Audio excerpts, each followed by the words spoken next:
So I just made a video. I don't know when I'm gonna post that. I don't know when I'm gonna post this, but I was talking about spiritual maturity, and I didn't really talk about demons at all. And I was like listening back to the video. I was like, why didn't I say anything about that? Because I feel like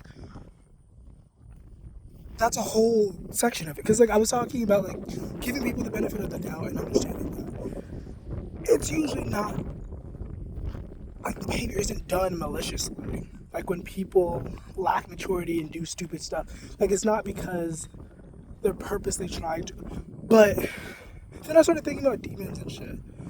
Like, because I'm talking about spiritual maturity, and I'm like, that's a factor. And I feel like when you forget about that, it kind of, I don't know, because then you forget, you don't realize that, yeah, people are doing it on purpose. Because at some point I was like, 7 times out of 10, people are not doing these things consciously. Honestly, I feel like I'd say 5 times out of 10. I'd say half the time, people are not doing these things consciously. But sometimes people are fully aware of the demons and the entities that are like taking control of them. So I've been pulling my hair. And it is scary. Obviously, I'm not encouraging you to be afraid. I'm not fear-mongering. Also, almost 2 minutes in, my name is Tariq, if you're not familiar with my essence. I don't always introduce myself, so consider this a treat. No. I also go by Mr. Rashad, and I go by many names. This is probably why I don't introduce myself. I've gone through so many different names with my time being on the internet, I don't even care. Like, yeah, no, y'all gotta watch out for these demons. Because, like, what is it? Ephesians 6:12. We really do battle against spirits and powers and principalities, not people. Like, it's not the people that are the issue. It's these energies that are taking over them. Because personally, on some level, I feel 100% that humans are inherently supposed to be good-hearted. Like, naturally, I think that's how it's supposed to go. But along the way, like when you look at the story of the Bible, obviously I'm not a Bible thumper, but when you look at the story of the Bible and you look at the book of Enoch specifically, and how the fallen angels kind of infiltrated humanity, it's interesting to think about that on a like unseen level, because when you study the occult, when you study hidden knowledge as much as I have, you learn about something called the unseen realm. And it's basically the idea that most of us are incapable of seeing that there's a whole entire world, a whole entire reality that exists literally right in front of us, on top of us, but we just cannot see. And it's my fault because I wished for it when I was younger. I was like, I don't want to see that shit. I don't want to see that shit. Like, as I was learning, I was like, I don't want to see. And so I don't see it physically. Some people talk about being able to see it like physically, literally, like with their human eyes. I don't know how true that is. But I was like, also what prompted me to even sort of kind of make this video, and why I had to make a second part about demons and shit, is because I was watching this tarot video and she was talking about how she went to this church and she could see a bunch of demons everywhere, and it was just like this normal thing. And it really is kind of crazy to think. It's a hard pill to swallow, but like, a lot of people's lack of maturity isn't even really a lack of maturity. Like, and I feel like I have to make this a separate video, mostly because I have no way of like merging these two videos, but also because I feel like this could be considered a different subject, but it still falls under the category of maturity, because there are certain things that a mature person would and would not do, you know? But with these demons, with these energies and whatnot, there is also the added element of a mature person might do these things if they were influenced, if they had a good enough incentive, you know? And some of these spirits, some of these demons be promising things. I don't know too much about that. I feel like I just know surface level shit about that, but they really do be offering shit and like making it look real sweet if you do this X, Y, and Z, and people fall for it. And it's crazy, you know? And I'm going to say that I've definitely had my experiences with paranormal activities. Now, definitely not as intense as some other people, probably for different reasons. But one thing about it is that I have enough discernment to know when information is not something I need to follow. You know, like, for example, and I feel like this is really obvious, but obviously people fall for it all the time, so let me not judge. But like, when you hear that voice, when you get that voice, and it's telling you to do that thing where somebody ends up hurt, somebody ends up disparaged or whatever the fuck, like, what? Why? Like, I know it's scary. Like, once again, some of these energies are very tricky, very manipulative. Like, sometimes they'll offer you good things, but also sometimes there'll be like a negative consequence. And I remember I was listening to this one dude talk about the spirit that he was attached to or whatever, and it would tell him to do things, and if he didn't do those things, there would be a negative consequence. So basically, he just kind of let that spirit bitch him out. Like, honestly, because when you mature in a spiritual sense, you understand your own divinity, you understand your own spiritual power, and that no one can really take it away from you if you don't allow it. Like, and I know that sounds kind of victim blamey to some of you, and that's valid, but like, realistically, that's how that works. Like, you can't find yourself in a situation, you can't, I mean, we could talk about fate. That's also another thing. Destiny and fate and like predetermined shit. That's another thing. But like, you don't find yourself in situations that you don't want to be in unless at some point you agreed to be in that situation. You know? Like, once again, not victim blaming. But for the longest time, I've always said that I don't understand why people stay in relationships for like 10, 20 years with people who turn out to be this horrible monster. Because I'm like, you had to have figured it out at some point. Like, there ain't no way a whole year passed by and you didn't notice, you didn't think to yourself at least once, this person is terrible. And then I guess that goes back to like people lying to themselves and whatnot, which I say go back to. I didn't say that in this video, but I have been talking about that the last few weeks, like self-honesty. It's really important to be honest with yourself. If nobody else, be honest with yourself. You know, like if you're trying to achieve a certain lifestyle or whatever, be honest with yourself. You can lie to other people all you want, but be honest with yourself. Make sure at the end of the day you are checking in with yourself and saying, here's the truth, here's what's happening, X, Y, and Z, here's how we can move forward. Don't build a habit of lying to yourself. And if you have a habit of doing that, please try to stop, because it's causing so much more damage than you probably understand. One thing about it is I'm thankful for my maturity. Sometimes I'm annoyed by how mature I am, because I'm able to like look at a situation, look at the people in a situation and be like, yeah, here's your role, here's what you're playing, here's what you're doing, here's what I'm doing. Here's who it might be objectively wrong. And then I have to also have the maturity to be able to see all that shit. And if I'm in the right, I can also tell like, hey, this other person does not have the capacity to admit that they're wrong. So you know what I have to do as a mature person? I have to suck it up and figure out a way to handle it. Like, it's not right.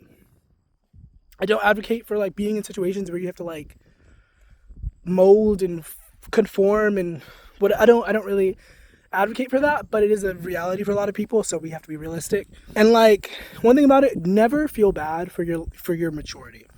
Like, you should feel bad for a lack of maturity, if anything. Like, if you find yourself unable to have certain conversations, if you find yourself not able to like, you know, be a good friend, like, you should feel some shame about that. You should feel some shame about not showing up. But instead, like, a lot of times people with more maturity feel really bad because they have so much maturity and they're like, what am I doing? Because it's like a lose-lose. Because the other thing about it is like when you're a mature person and you're dealing with someone who's totally lacking in maturity, it's a lose-lose because you know better. You know how to handle the situation. And you are choosing not to handle it in the correct way because you know that would not be effective. And then also, to add insult to injury, this other person is not learning anything because you're enabling them. You're telling them, hey, this behavior is okay, even though it's really not. It's okay because I understand that you're not going to change. You know? Like, realistically, logically, if if your life is not literally in danger by you walking away, sometimes you just have to walk away and just accept that you are too good for a situation. Like, come on. Like, people be like, oh, you're too good. Oh, you've changed. Why is that an insult? Why is that an attack? You've changed. Hopefully, that's the point of, we're supposed to be changing. The fuck? I've evolved. Yes. Thank you. And like, once again, like I said in the last video, if there was an imaginary line of maturity from least mature to most mature, I know I'm not at the very end of that. I know I'm not the most mature individual. And like I said before, I might be more mature than I give myself credit for, but at the same time, I'm learning just like some of you guys. And within that though, I don't know, like, and I'm also talking from the soul perspective of somebody who is also purpose driven and someone who like genuinely gets up every day and like has like little goals in mind for the day. Like, not saying that makes me more mature, but I'm also, that is also my perspective. So if you're someone who is just sitting on your couch all day and like eating potato chips and being sexy on your couch, this might not be for you. I'm talking about people who genuinely want better for themselves, not people who are okay with where they are. And it's okay if you're okay with where you are. Like, there's no judgment, there's no shame. But I feel like I had to say that for somebody. Like, this is for people who genuinely are purpose driven. Like, also, side note, I'm only gonna verbally shout them out because I don't really do the whole like, let me link, unless it's like vital information. But like, I stumbled upon this new channel.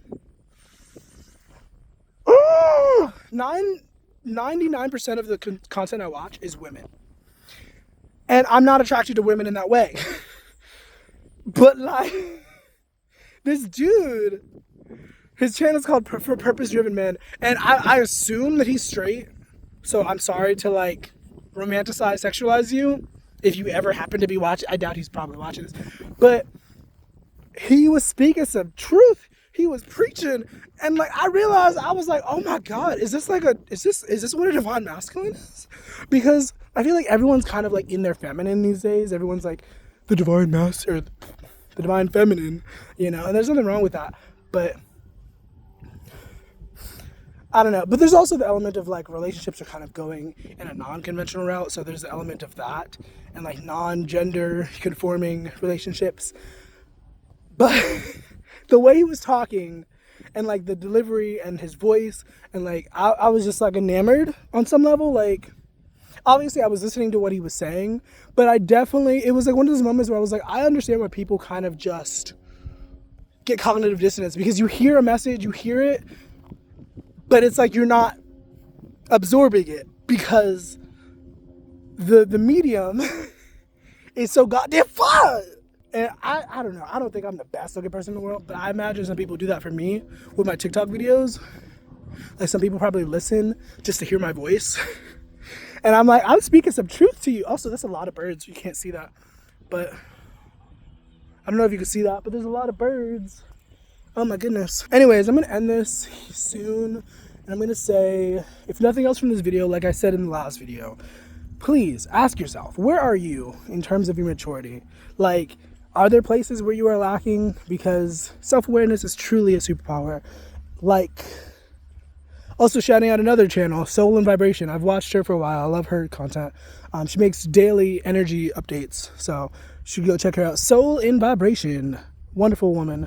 But you know, where's your maturity level? Like, where are you? Because if you can like recognize that and be honest with yourself and sit with yourself, then you can move forward and do better.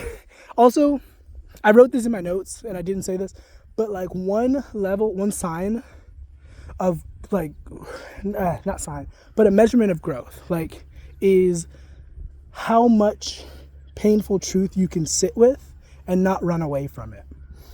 Like, and specifically in regards to yourself, if we're talking about self-awareness, like, if somebody were to tell you an honest truth about yourself that is not comfortable, that maybe you're inconsiderate of other people's feelings, you're probably not going to want to hear that because you don't want to see yourself that way. But it's like, at the least, you have to be willing to sit with it and consider if it might be truth. You know? I mean, you don't have to do anything. But for true growth, you have to be willing to consider things that you don't want to consider. Like, I say all the time that I'm like, I could be doing more. I could be putting in more work, putting in more effort. But that's only because, first of all, I know how much work I'm putting in. And I also know that there are people out there who do more, you know? And it's a painful truth because nobody wants to be told that they're lazy or that they're not doing as much as they could. But it's a truth. And if I don't realize it, I can't, like, how am I going to move forward from that, you know? If I can't even recognize it. So, something to think about. Thank you for watching. Thank you for being here. I hope this was genuinely helpful. Please share this with someone if you think they need it. Have a good one. Bye.